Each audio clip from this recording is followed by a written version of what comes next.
Well, good morning, Grand Center. Some energy in the room. That's great. I never know what to expect on this weekend.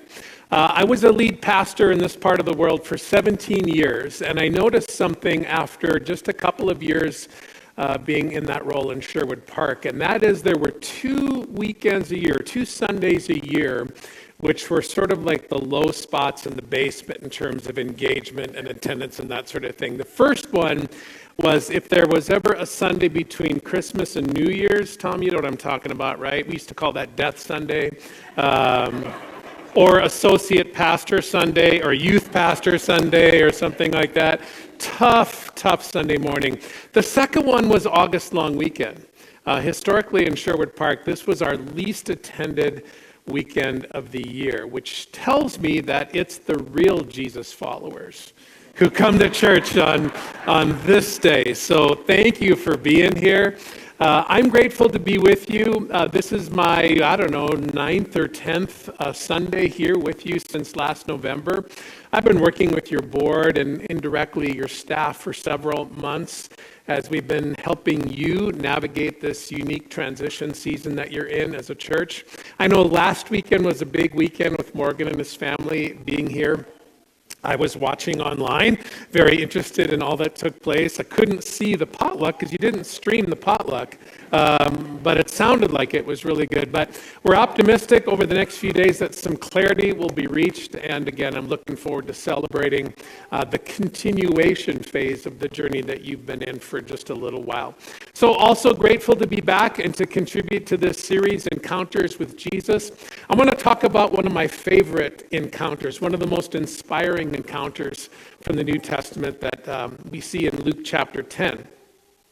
And in this encounter, it's between Jesus and a legal scholar, Jesus and a lawyer. And I happen to believe that it's one of the most famous of the New Testament encounters.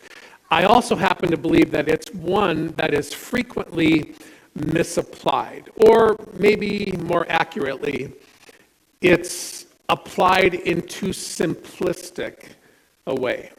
Now, we'll get into that story in just a couple of minutes, but what you have to remember as I start this, and I'm going to really emphasize this here this morning, it's super important that you understand why Jesus tells a certain story. I'm going to urge you to keep at the forefront of your mind that Jesus tells a famous story in response to a question put to him by an expert in the law. Because when I start reading the story, a lot of you are going to go, oh yeah, I think I know this story. I know what the application is. I know what I'm supposed to do as a result of it. Don't do that. Try not to do that. Don't go there. Don't go there too quickly. Don't make any assumptions. Just let this bake a little bit, okay? Let this unfold a little bit.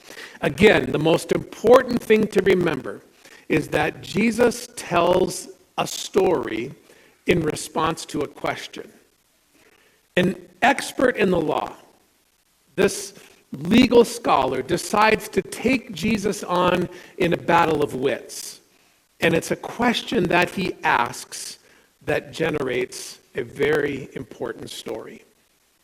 Now we're in Luke 10. That means the gospel writer is, of course, Luke. Luke is a Gentile Christian, a close friend of the Apostle Paul. He was Greek, as in non-Jewish. Luke is the only non-Jewish author in the New Testament. And his purpose in writing his gospel is to present a carefully researched, accurate account of the life of Jesus, predominantly for a Gentile audience.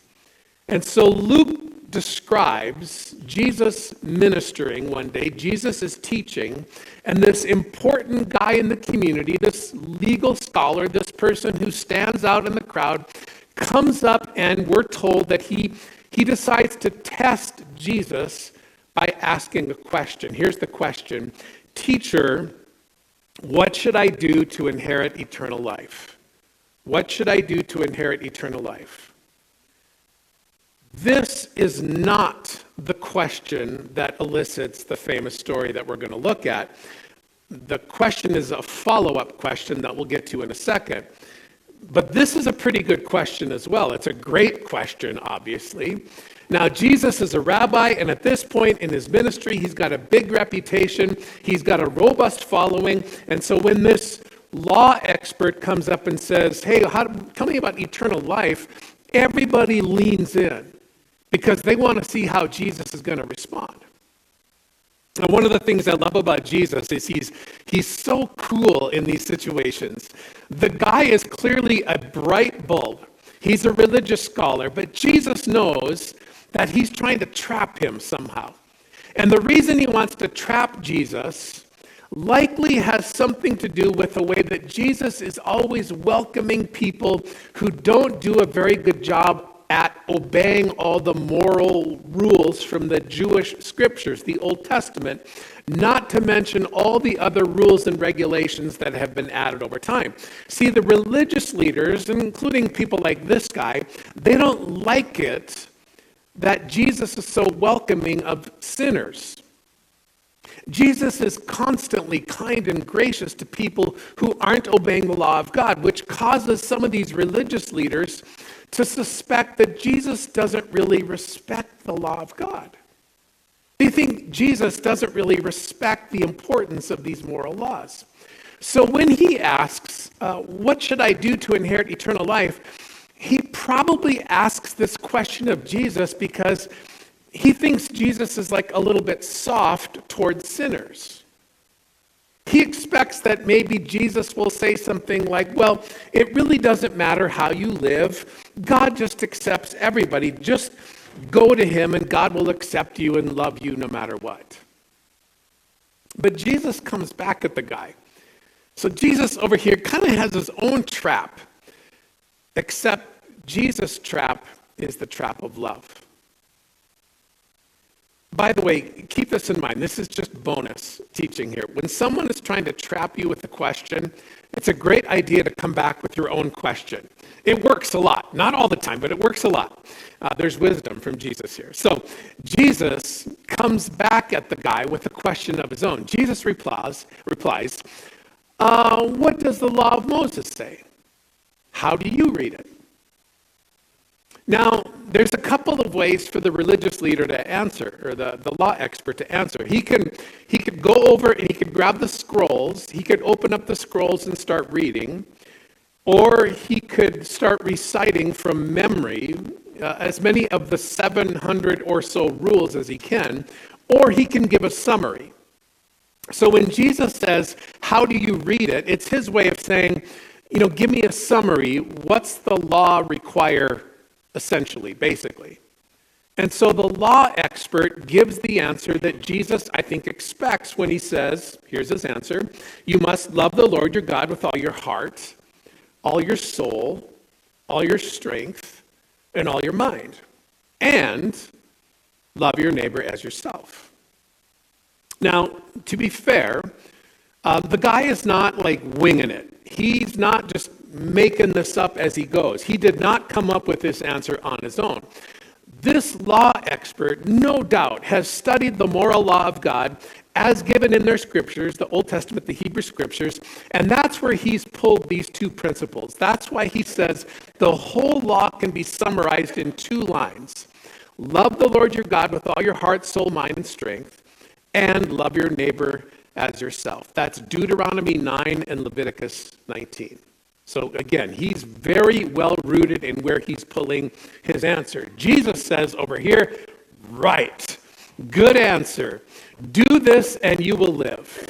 But then Luke adds that the man wanted to justify his actions. That's interesting. He wants to justify himself, and I think we understand that. We know what it means to want to justify ourselves, right? So the legal scholar asks Jesus a follow-up question. Who is my neighbor? Who is my neighbor? This is the question. This is the question that causes Jesus to tell one of his most famous stories. The legal scholar says, who exactly is it that God wishes for me to love like I love myself? Jesus, where do you draw the line? in the great neighbor debate, who is my neighbor and who is not? Are you feeling this with me, okay? This is the question. Because when the man asks this question, the background is a well-known debate among the rabbis and the religious leaders of the day. And the debate can be traced all the way back to a command from Leviticus, where Israel is told not to hate a brother or seek revenge or hold grudges, but to love neighbor as self. And so for a long, long time, for centuries really, a debate rages in early Israel about who does and who doesn't fit in the category of neighbor. This is a debate that torments Jews for generations. It really messes with them. Ancient Old Testament Jews usually give neighbor status to fellow Jews, but as history unfolds, they draw a lot of new and extra lines about who is and isn't a neighbor. So around the time when Jesus shows up and he starts his teaching ministry, this controversy is accelerating because seemingly out of nowhere, a bunch of Gentiles or non-Jews are converting to the God of Israel, and they're starting to follow this new Rabbi Jesus. And in response, some say, we should welcome these outsiders in. We should show them hospitality. But others are saying, no. Gentiles don't count. Pagans don't count. They can't be included. Heretics are not welcome. So again, hold all of this in your frontal cortex. Hold the question asked by the religious leader at the front of your mind. Who is my neighbor? Who is my neighbor? Who is my neighbor? In fact, ask this question yourself. Because in a few minutes, I'm going to send you out of here into the rest of your holiday weekend with an answer to that question. Who is my neighbor? Who's your neighbor? Because it's the way Jesus responds to this question that Jesus is going to stir up some trouble for himself and others.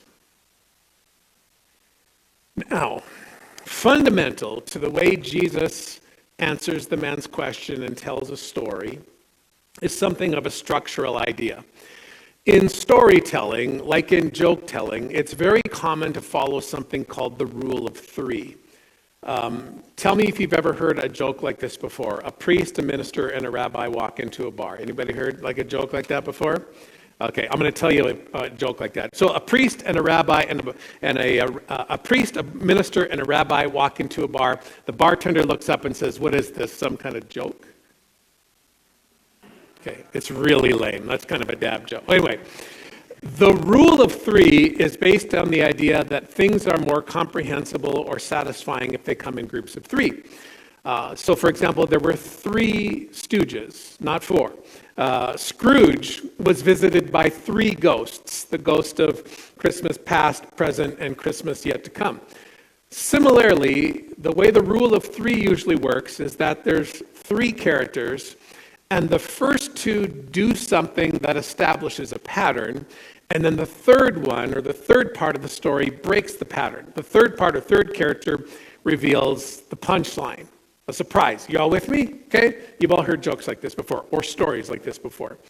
So here's Jesus' story, Luke 10. Now we're up to verse 30.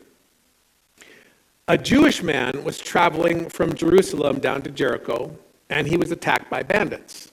They stripped him of his clothes, beat him up, and left him half dead beside the road. By chance, a priest came along, but when he saw the man lying there, he crossed by to the other side of the road and passed him by. Now, this is a parable, but everybody there who's listening to Jesus knows that this is a realistic scenario. In fact, Jesus doesn't even say specifically that this is a parable, though we assume it's a parable, but it's possible that this really happened. So a Jewish man is walking along, and some bad guys jump him, rob him, beat him up, and leave him on the ground. And given where Jesus is geographically, his listeners are very likely thinking about the road from Jerusalem to Jericho. It's a 17-mile path, very well known for being dangerous. It's narrow. I've seen pictures of this old road here. In some places, it's so narrow that travelers have to walk in single file. And it's surrounded by hills, and there's all kinds of nooks and crannies where people can hide and ambush travelers. So go down this road alone, and you may be looking for trouble. And so Jesus describes a man who's alone, doing exactly as he's describing, and he finds trouble. Well, the next guy that comes down the road is a priest. And following the rule of three, the priest is man number one in the story. So Jesus says, a priest comes along. Now, there's no way for the priest to miss the man who's beaten up. You might, as you picture this, imagine the priest on foot, but because the priest works in the temple, and because a lot of money flows through the temple, it's possible that the priest could have the money to have a donkey. He could be riding a donkey. Either way, he sees the man and doesn't even stop. In fact, it says the way Jesus tells the story, he moves as far as he can to keep around him and keep going. Now, you might be thinking to yourself, a priest? Like, if anybody should, stop. A priest, come on. How could a Jewish priest just ignore a guy and move on? Well, there may be some good reasons why. Again, practically, this is a dangerous road. The priest might suspect that, hey, whoever beat up this guy, they might be waiting for me to stop and they're going to rob me. So he might, have quickly moved on, worried that whatever happened to him is going to, because stopping might end up being fatal. Or it's possible that there's something else going on in the priest's mind. He's a priest, which means he serves in the temple, which means he handles the tithes and he leads worship and he offers sacrifices. But to perform these duties, it's all part of the law and the rules and all of that, he's got to establish a ritual purity. He must be clean. To fulfill his role in the temple as a priest, he's got to be clean. Again, it's in the rules. And the rules say if he's unclean, he has to go outside the temple and go through a whole bunch of ritual purity stuff to become pure again. And it's a whole thing. It's a giant pain. So maybe he doesn't want to have to go through that. And there's one big rule that would have him be considered especially unclean, and that would be contact with a corpse. There's a rule in the oral law that anybody who touches a corpse is therefore unclean. And another rule is no touching Gentiles either. So maybe the priest moves on because he doesn't know if the man is alive or dead, or if he's a Jew or Gentile. In most cases, a priest would know if the guy is Jew or Gentile by his clothing, which is why I think Jesus specifies that the robbers didn't just beat him and rob him. It says they stripped him of his clothes, which probably means he's face down. Is anybody following me at this point with what I'm just describing? He's trying to figure out if he's Jew or Gentile. He's naked. Talk to me afterwards and I'll kind of explain that part, okay? Anyway, Jesus is telling this story brilliantly. The priest has no way of knowing if the guy is kind of with him or against him, or if he's an outsider or insider. The priest doesn't know.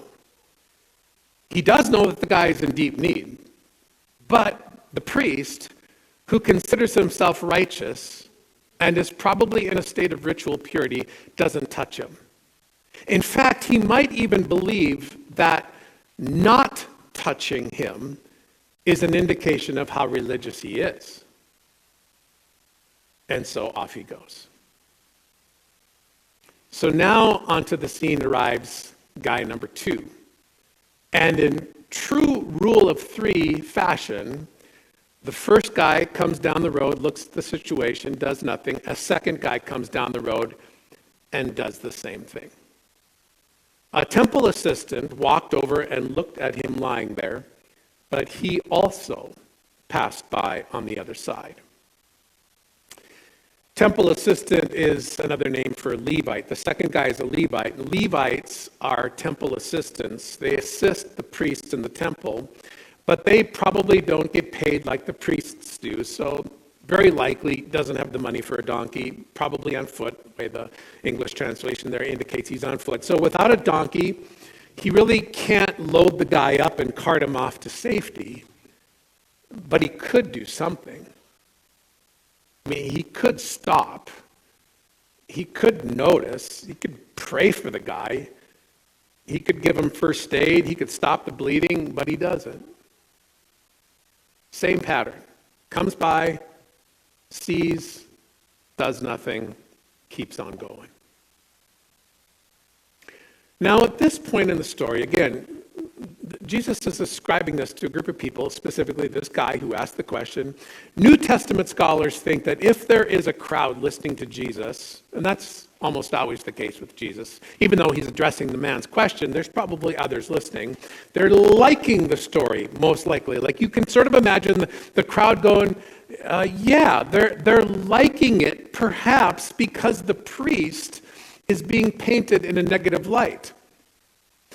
Jesus is a rabbi. He's not a priest, and there's a huge difference. Rabbis are respected by the common people in Israel, but the priests, not as much, because they work in the temple, and the temple is run by Rome, and Rome extorts money from the Jews right in the temple, and the priests often cooperate with Rome, and they take a cut of whatever is extracted from the commoners, the average Israelites. Many of them, most of them, are desperately poor. And so if there's some kind of normal people from the community listening to Jesus tell the story, they probably don't mind that the priest is being made to look bad in the story. The Levite, the second guy, is a little closer to them, but he's still connected to the priest, so they probably don't mind that he's not looking real good either. Okay, you ready? Rule of three, here it comes. Here comes the third guy in the story. And everybody expects the same pattern to emerge, the rule of three. Some pattern has been established. The crowd's probably expecting now the third person in the story to be one of them. Again, follow me a little bit.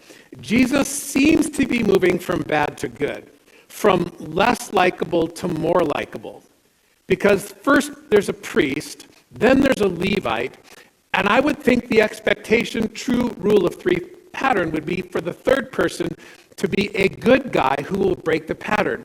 They want the good guy to be like them, an ordinary Israelite, to be the hero. But Jesus says a Samaritan came along. And when Jesus says Samaritan, Jesus says a very bad word. See, the Samaritans are the mortal enemies of the Jews.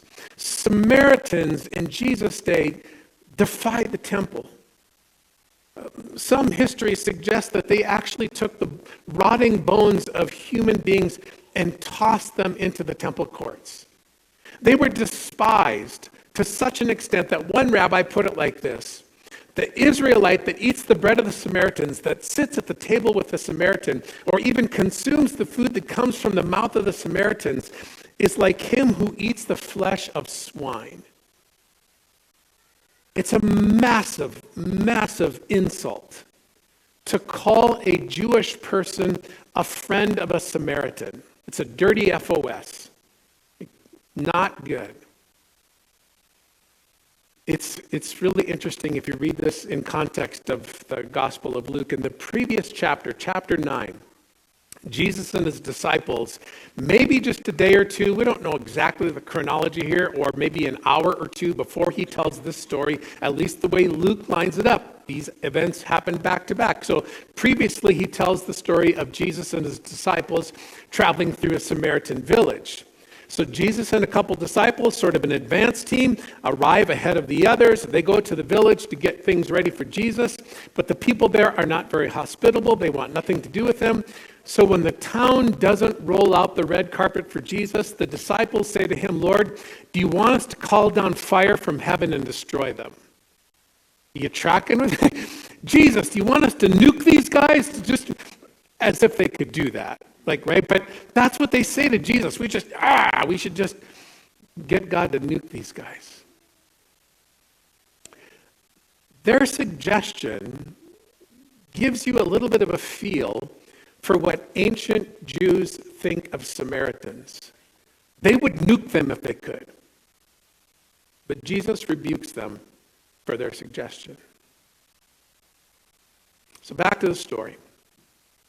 Everybody's expecting a regular guy to be a hero, but one of them. But Jesus shocks them when he says that the hero of the story is a Samaritan.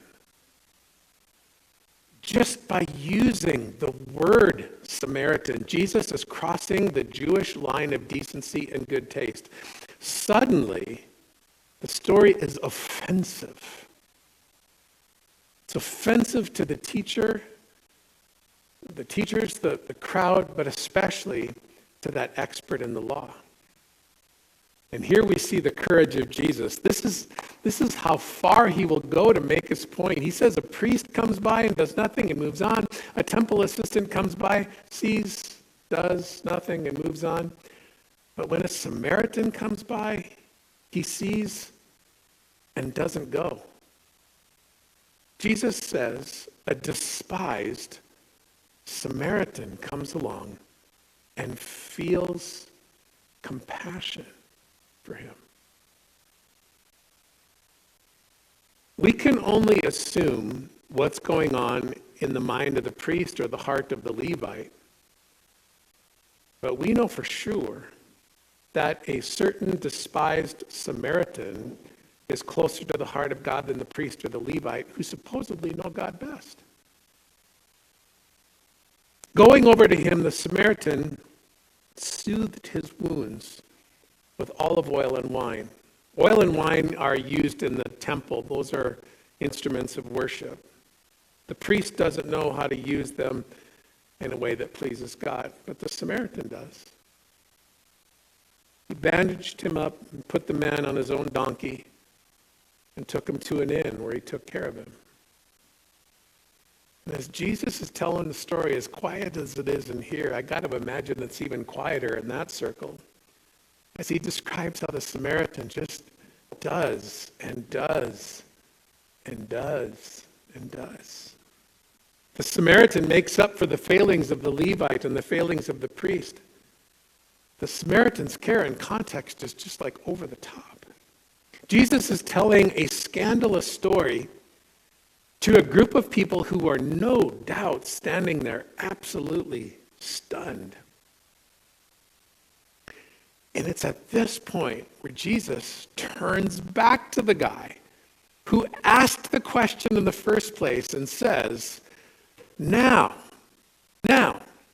which of these three would you say was a neighbor to the man who was attacked by bandits? Jesus asked. And the man replied, the one, the one who showed him mercy.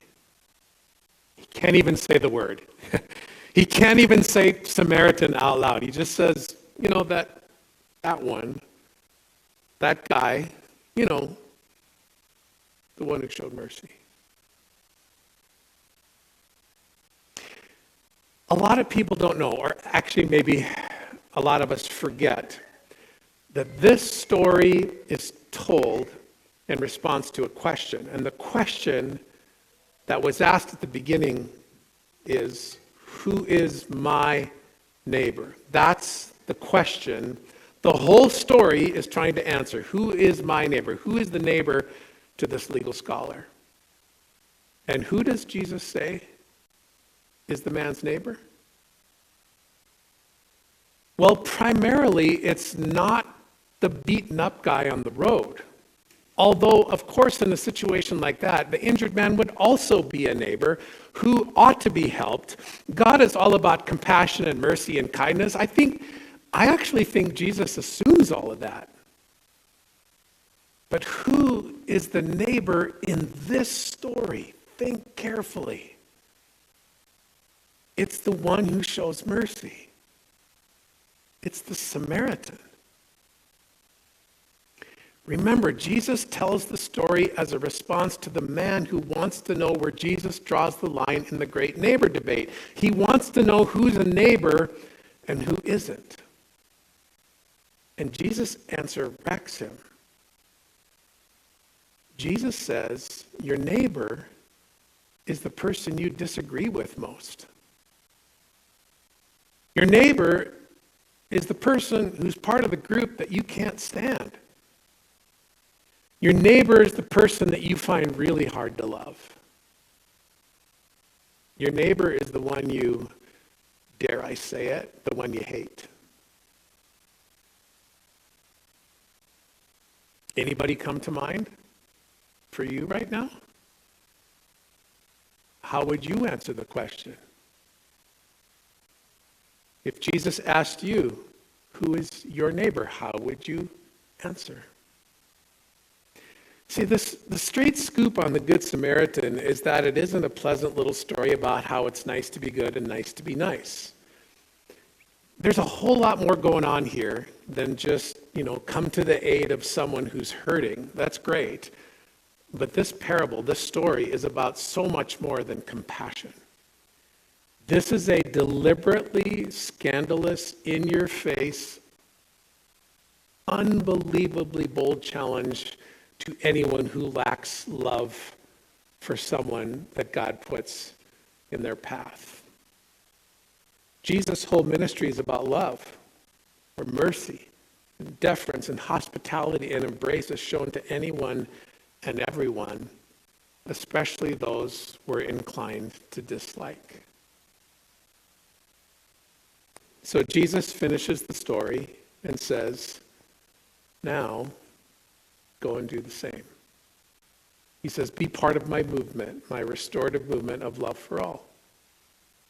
I'll go with you and help you live a life showing mercy, loving those who've been beaten up, of course, but also loving those who frustrate you, who think differently from you, who behave differently from you, or believe differently from you, even those who do things that hurt you deeply. Jesus says, that person is your neighbor.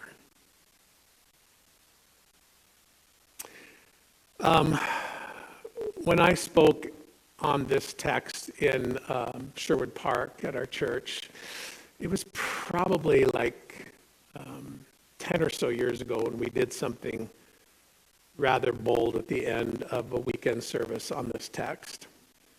And what we did, and what we're going to do here in a few minutes, is we're going to sing some more. And we did the same thing then, that weekend. But what I invited the congregation to do that day was, over the course of the next few minutes, we'd put a bunch of white cards, like, about this big, and markers on the stage. And we invited people over the course of the next few minutes while we were singing songs to come down and write their neighbor, who their neighbor was, on these cards, and then to turn around and show the congregation. Like, it was pretty powerful. I thought about trying to do something like that here, but I'm a guest. I don't know. It's a little intense. But there's a few that I still remember, even though it was like 10 years ago. One high school kid came up and wrote down and turned around and held up something that said, "My little brother." Pretty cool.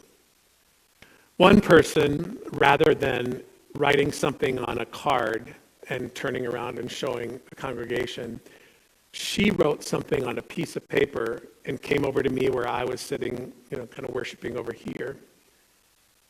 And what she wrote on her piece of paper was that her neighbor was someone who did something horrific to her son.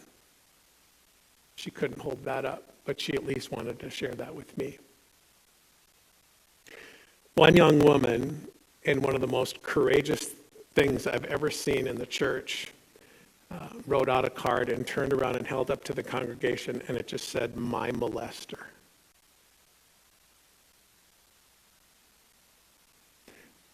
So, my friends at Grand Center, how about you this morning?